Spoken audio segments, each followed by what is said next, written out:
بسم الله الرحمن الرحيم والصلاة والسلام على سيدنا محمد سيد الخلق والمرسلين وعلى آله وصحبه أجمعين.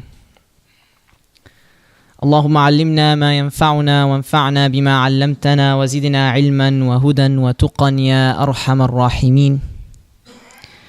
فإن أصدق الحديث كتاب الله وخير الهدي هدي نبينا محمد صلى الله عليه وسلم وإن شر الأمور محدثاتها وإن كل محدثة بدعة وكل بدعة ضلالة وكل ضلالة في النار.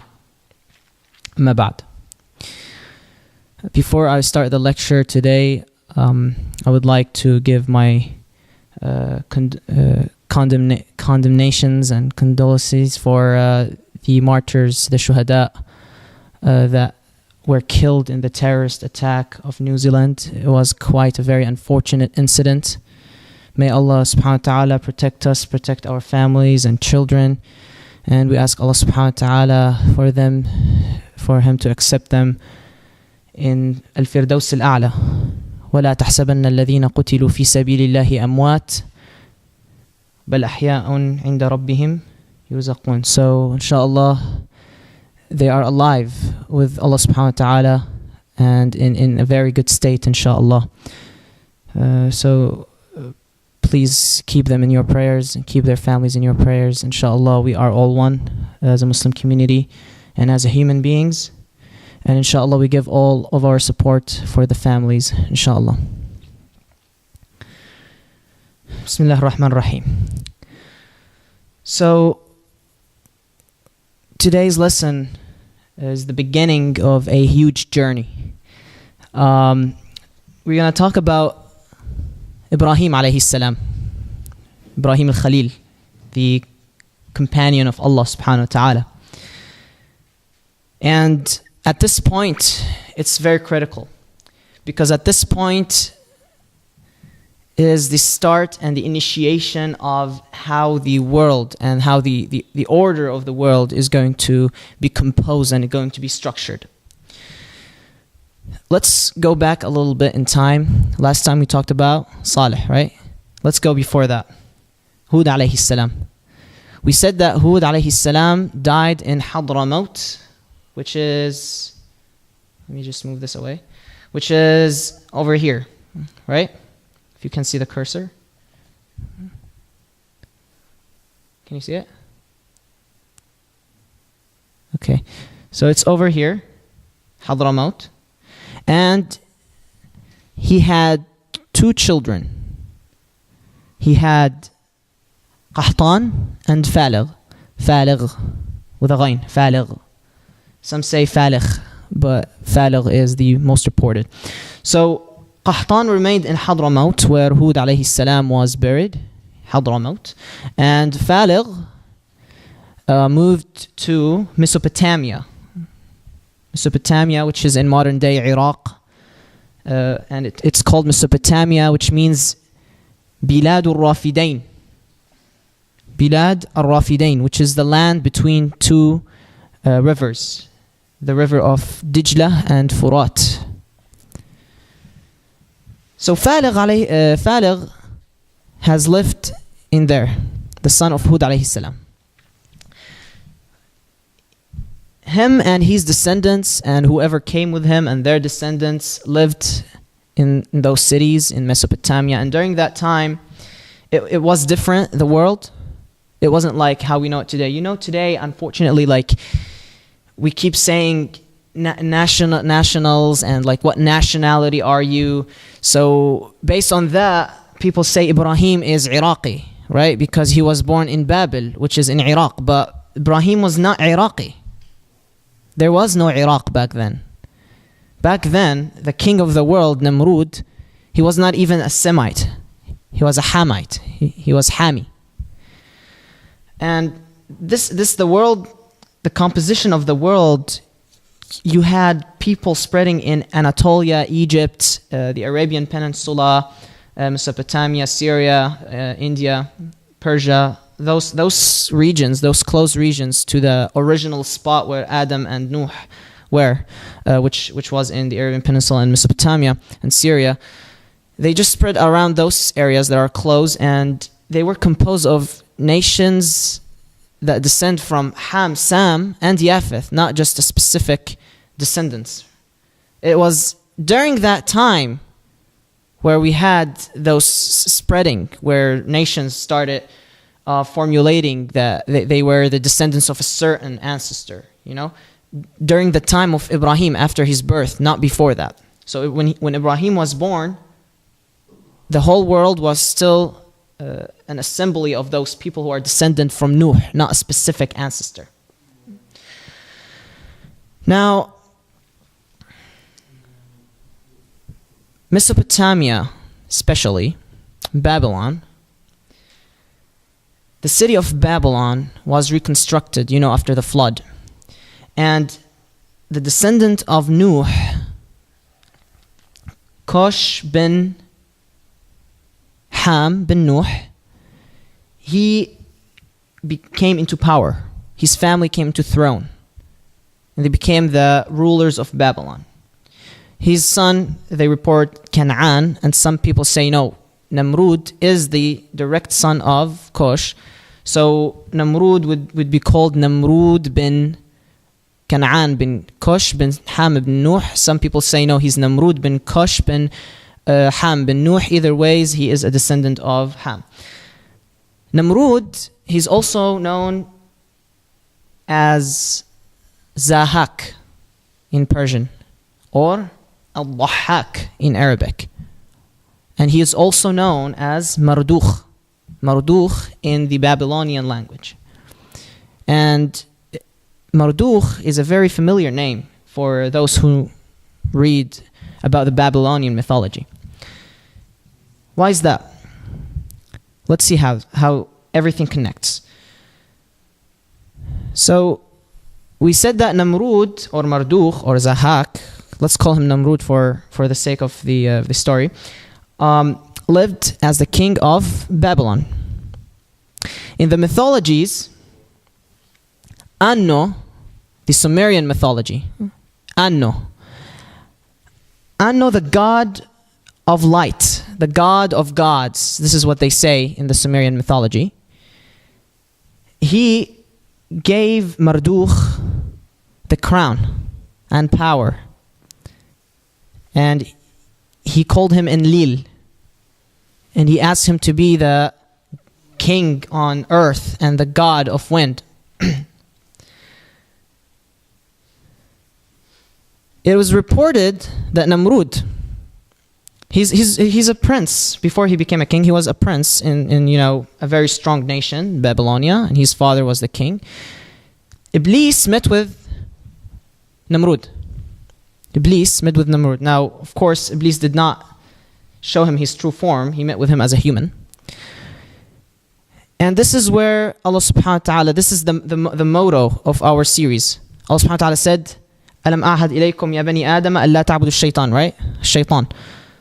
So this is where it connects together. This is where it's established. A direct worship of Iblis. How so? Iblis tells Namrud in his meeting with Namrud, he says, Namrud, I will teach you wisdom, I'll teach you sciences that nobody ever knew about this before. I will give you power, I will give you control, and I'll make you a king of all kings on earth. But let people worship me, because I'm the God. Waliyadu billah. And I brought the light. And let people worship this and this and this. What is the science and the wisdom that Iblis taught Namrud? It was not a science or wisdom. It was black magic. He taught him magic, a sihr. This is what he taught him. And magic, black magic, it is basically worshipping Iblis. The rituals and everything you're doing is to worship Iblis. one of their rituals is to, very, very disgusting rituals, but one of them is to kill animals for the sake of getting closer to the god, and their god, as we said, is Iblis, right? There's even more disgusting things and disturbing facts. You hear about it every day, and especially we have in social media now. We have social media, and we have a lot of reports regarding that, and insane people. So those are their rituals. So Namrud started spreading this among his people. He killed his father, became the king of Babylon, and he started spreading the idea of Anno, the god of light, worship Anno, and started building statues. And he claimed himself as God. And he also claimed other deities as God. Started building idols, and he started telling people, the sun is a god, build an idol for the sun, and this idol would be based on something. For instance,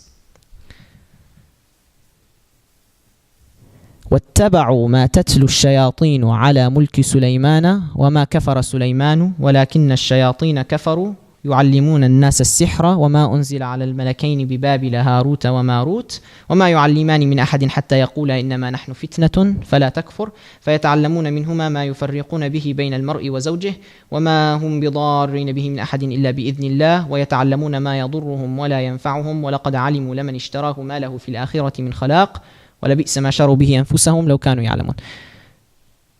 This story of Harut and Marut. Allah subhanahu wa ta'ala said in the Quran, and they followed instead what the devils had recited during the reign of Solomon. It was not Solomon who disbelieved, but the devils disbelieved, teaching people magic, and that which was revealed to the two angels at Babylon, Harut and Marut.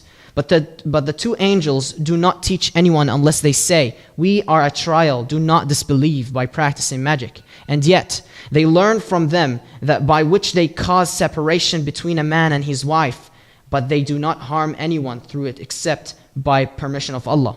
And the people learn what harms them and does not benefit them. But the children of Israel certainly knew that whoever purchased the magic would not have in the hereafter any share. And wretched is that for which they sold themselves if they only knew. Babel, became the center of magic and worshipping Iblis and all of those disgusting rituals that we hear. Now, Allah subhanahu wa ta'ala wanted to clear this. He wanted to clean this.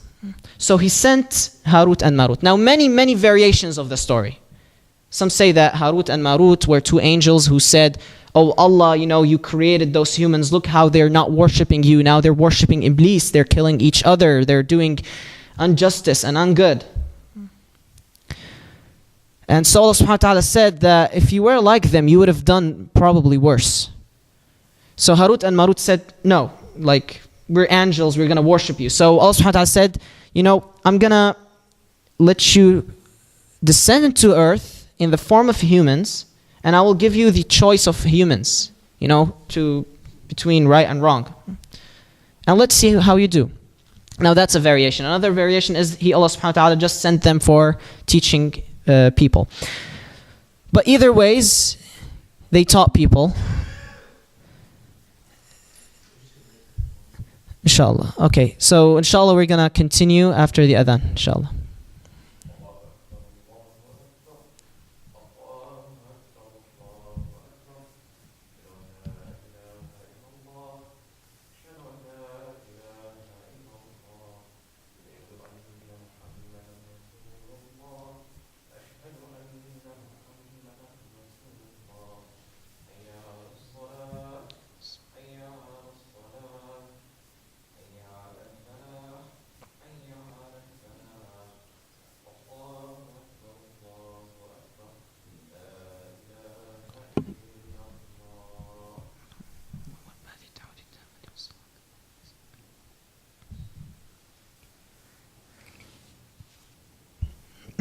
Jazakallah khair. So, to recap, Babel became the center of magic, right? And Allah subhanahu wa ta'ala sent Harut and Marut. Either ways, Harut and Marut, So nevertheless of the story, how it is reported to us, Harut and Marut, they had a task either ways. It was to teach the people of Babylon and the world how to revoke magic through teaching them what they need to know from magic. So because many people said, well, how could Allah subhanahu wa ta'ala in this verse, how could Allah subhanahu wa ta'ala send angels to teach people magic? It's illogical, right? So magic is good, isn't it? No, Allah subhanahu wa ta'ala did not send them to teach them magic. He sent them to teach them magic in order to revoke magic, to teach them what they should know in magic, to protect themselves. Because Allah subhanahu wa ta'ala said, وَمَا يُعَلِّمَانِ مِنْ أَحَدٍ حَتَّى يَقُولَا إِنَّمَا نَحْنُ فِتْنَةٌ فَلَا تَكْفُرْ فَيَتَعَلَّمُونَ مِنْهُمَا مَا يُفَرِّقُونَ بِهِ بَيْنَ الْمَرْءِ وَزَوْجِهِ وَمَا هُمْ بِضَارِّينَ بِهِ مِنْ أَحَدٍ إِلَّا بِإِذْنِ اللَّهِ وَيَتَعَلَّمُونَ مَا يَضُرُّهُمْ وَلَا يَنْفَعُهُم. So Allah subhanahu wa ta'ala said that they cannot hurt anyone without the permission of Allah. Harut and Marut, each time they're teaching someone, they're saying, what you are about to learn is fitna. You can use it in good, you can use it in bad, but we are teaching you because we want you to use it in good. We want you to revoke the worship of Iblis. We want you to revoke those terrible and disgusting rituals. And so one time, a lady who was known to be very beautiful, the most beautiful woman in all of earth back then, came to Harut and Marut. Now, two reports for this as well, that she just told them that, asked them for committing adultery with her, and they refused. But the most accepted report is that she locked them. She tricked them and locked them. Remember, Harut and Marut, Allah subhanahu wa ta'ala sent them in human forms and gave them the human choice. So they're just like humans now. And they don't have the specialties of an angel. So she locked them, tricked them and locked them, and then she said, I'm not going to release you unless you do one of those three. You either drink alcohol, you either commit adultery with me, or you either kill a child. So Harut and Marut said, if we kill the child, we have committed an unjustifiable action or injustice action against that child.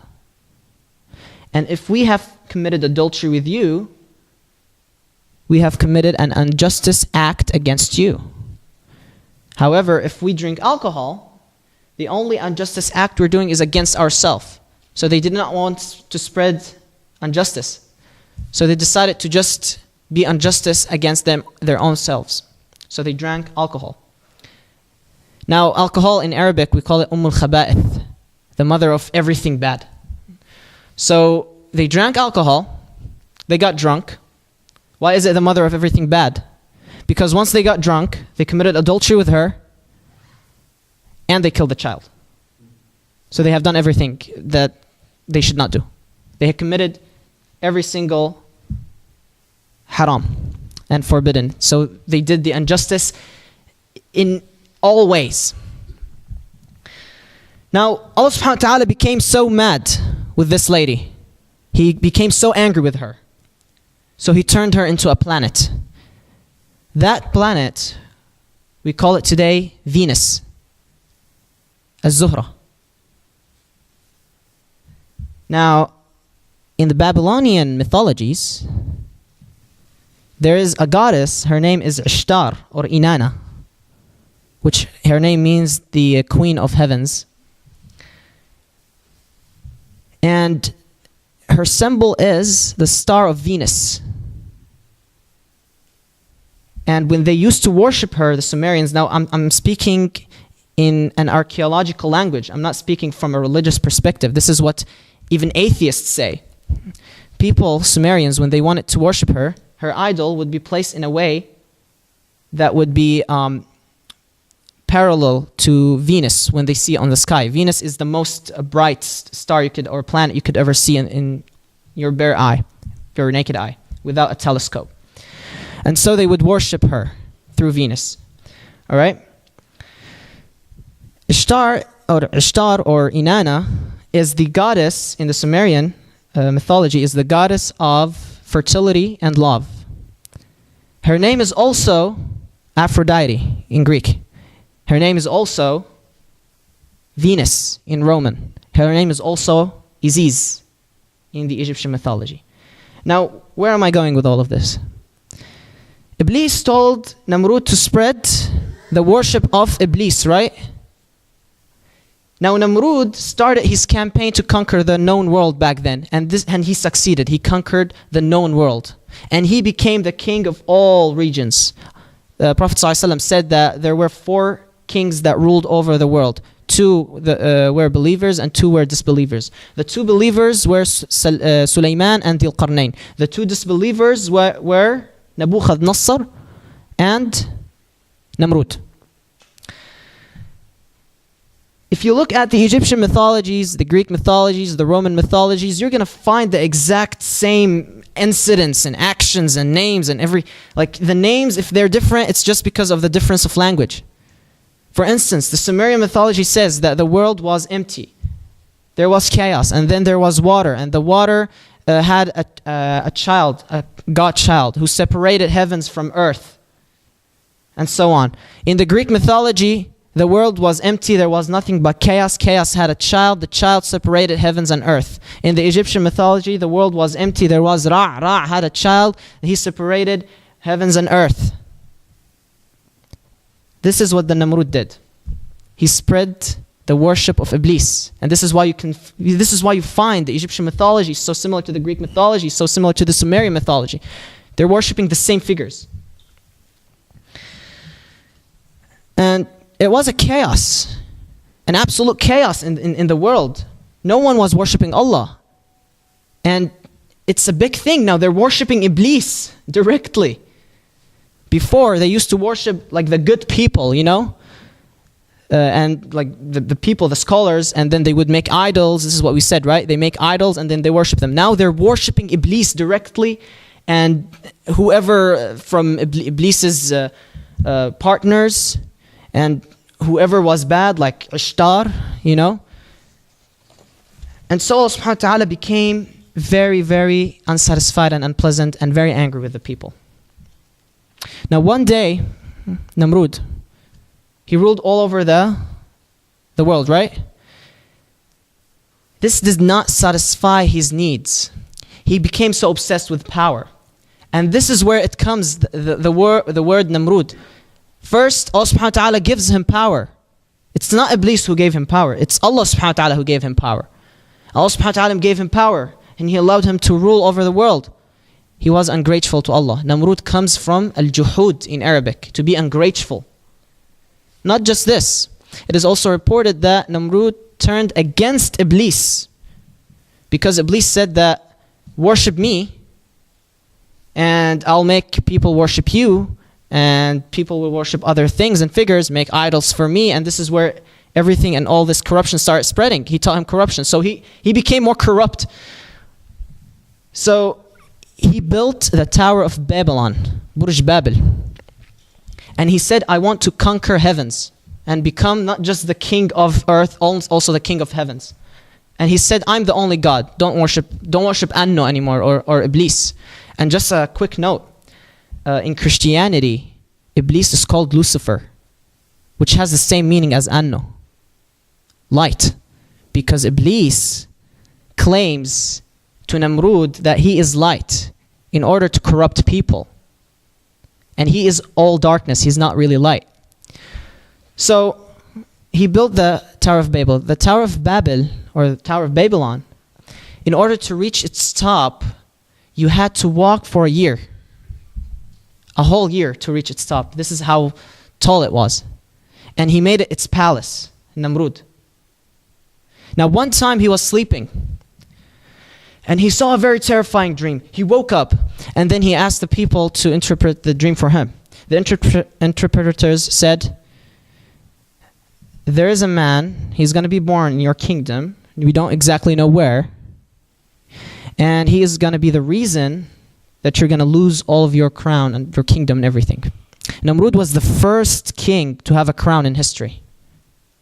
This is why having a crown is an act of arrogance. When the Khulafa came to power, they never had a crown. They never asked for a crown. They were emperors, but they never asked for a crown, because it's an act of arrogance. It's a challenge for Allah. You have to be humble. Now Namrud was challenging Allah, challenging everything. He thought he's the God. So during this year, same year, he saw this dream. Ibrahim عليه السلام was born. Ibrahim was born to Tarih or Azar, as Allah subhanahu wa ta'ala describes him in the Quran. Now they say Azar is his nickname because he worshipped a specific god or an idol named Azar.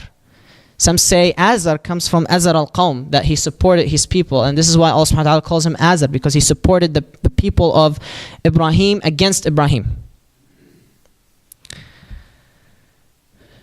So,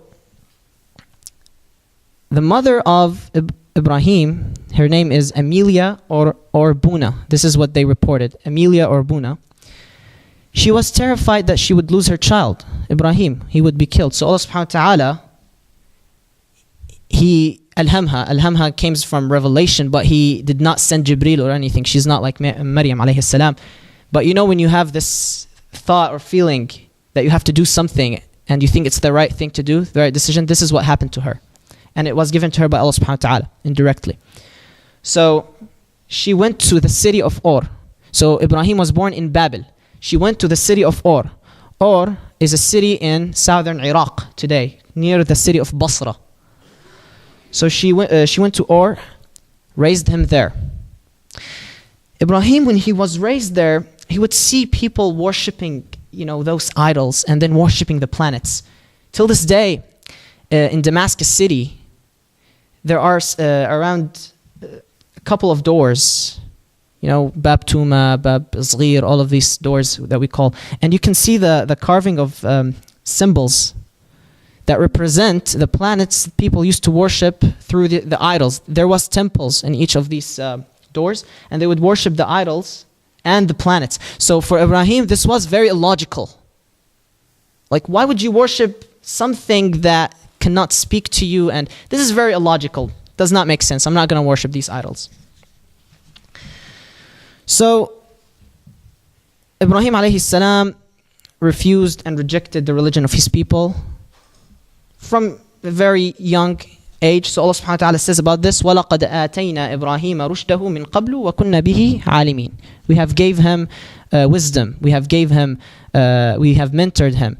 Okay? And we were knowledgeable of his ability to think and his rationality. Ibrahim's father, Tarih or Azar, he used to work as a idols constructor, idols maker. So he used to do the idols. So he was close to the king. Now, Allah subhanahu wa ta'ala revealed the message to Ibrahim. So Ibrahim's questions and doubts were answered.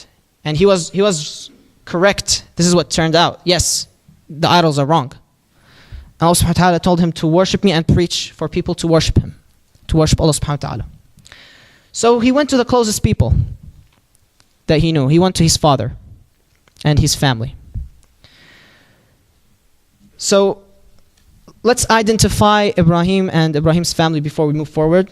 So Ibrahim, his name is Ibrahim, the son of Tarih or Azar, the son of Nahur, the son of Sarugh, the son of Ra'u, the son of Faligh, the son of Hud or Abir, the son of Shalih, the son of Arfakhashad, the son of Sam, the son of Nuh. Ibrahim had two other brothers, Nahur and Haran. Haran is the father of Lut alayhi salam. And Haran died during the life of Tarih. So when Ibrahim was a little. And it was left with Lut. Ibrahim alayhi salam got married to Sarah alayhi salam. And Sarah is Babylonian. Ibrahim is Babylonian. Because there are several reports and people claim that Ibrahim is Jewish, or Ibrahim is Kurdish, or Ibrahim is Arab. Ibrahim is neither of those. He's not Arab, he's not Kurdish, he's not Jewish. Ibrahim is Chaldean. He's Chaldean, Babylonian. What's that? Not Assyrian, he is Chaldean. Kildani. And he spoke the Chaldean language, which is the Syriac in nowadays. But they wrote with a different writing system. which is known as al-Khatt al-Mismari back then. So anyhow, this was the family of Ibrahim. So he preached for them, and no one accepted his faith but Lut and his wife Sarah. They believed in him. But Tarih did not believe in his child's preaching. And he threatened Ibrahim that he is going to stone him if he didn't stop saying that. So Allah subhanahu wa ta'ala says about this, وَاذْكُرْ فِي الْكِتَابِ إِبْرَاهِيمَ إِنَّهُ كَانَ صِدِّيقًا نَبِيًّا إِذْ قَالَ لِأَبِيهِ يَا أَبَتِي لِمَ تَعْبُدُ مَا لَا يَسْمَعُ وَلَا يُبْصِرُ وَلَا يُغْنِي عَنْكَ شَيْئًا. Oh my father, why are you worshipping something that cannot hear you, that cannot talk back to you, that cannot see you, and cannot benefit you by any means? يَا أَبَتِي لَا تَعْبُدِ الشَّيْطَانَ إِنَّ الشَّيْطَانَ كَانَ لِلرَّحْمَنِ عَصِيًّا. Don't worship the shaitan, because what they're worshipping, again, the God, the ultimate God they had, the God of gods in the Sumerian mythology, Anno, is basically Iblis. So Ibrahim warns his father, what you're worshipping is Iblis. Don't worship Iblis. إِنِّي قَدْ جَاءَنِيَ مِنَ الْعِلْمِ مَا لَمْ يَأْتِكَ فَاتَّبِعْنِي أَهْدِكَ صِرَاطًا سَوِيًّا. I got knowledge from Allah subhanahu wa ta'ala that Allah subhanahu wa ta'ala didn't give to you. So follow what I'm telling you. Follow what I'm preaching for you. This is the straight path. يا أبتي إني أخاف أن يمسك عذاب من الرحمن فتكون للشيطان وليا. My father, I'm terrified that Allah subhanahu wa ta'ala would send upon you torture. قال أراغب أنت عن آلهتي يا إبراهيم لئن لم تنتهي لأرجمنك وهجرني مليا. Why are you saying this about my gods? Are you leaving my gods?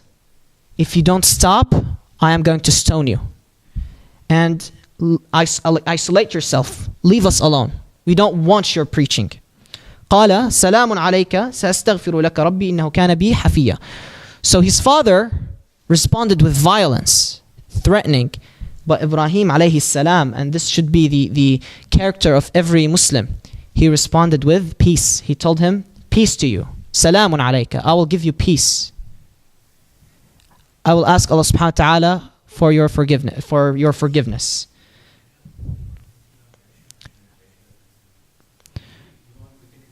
Okay, inshallah, just let me finish this one verse. Inshallah. And he said, وَأَعْتَزِلُكُمْ وَمَا تَدْعُونَ مِن دُونِ اللَّهِ وَأَدْعُو رَبِّي عَسَىٰ أَلَّا أَكُونَ بِدُعَاءِ رَبِّي شَقِيًّا. And I will be isolated from you, preaching for those who has believed in me, and I may ask Allah subhanahu wa ta'ala to never leave me in vain. Inshallah, we're going to continue after Salat al-Isha real quick, so nobody is late for home, inshallah.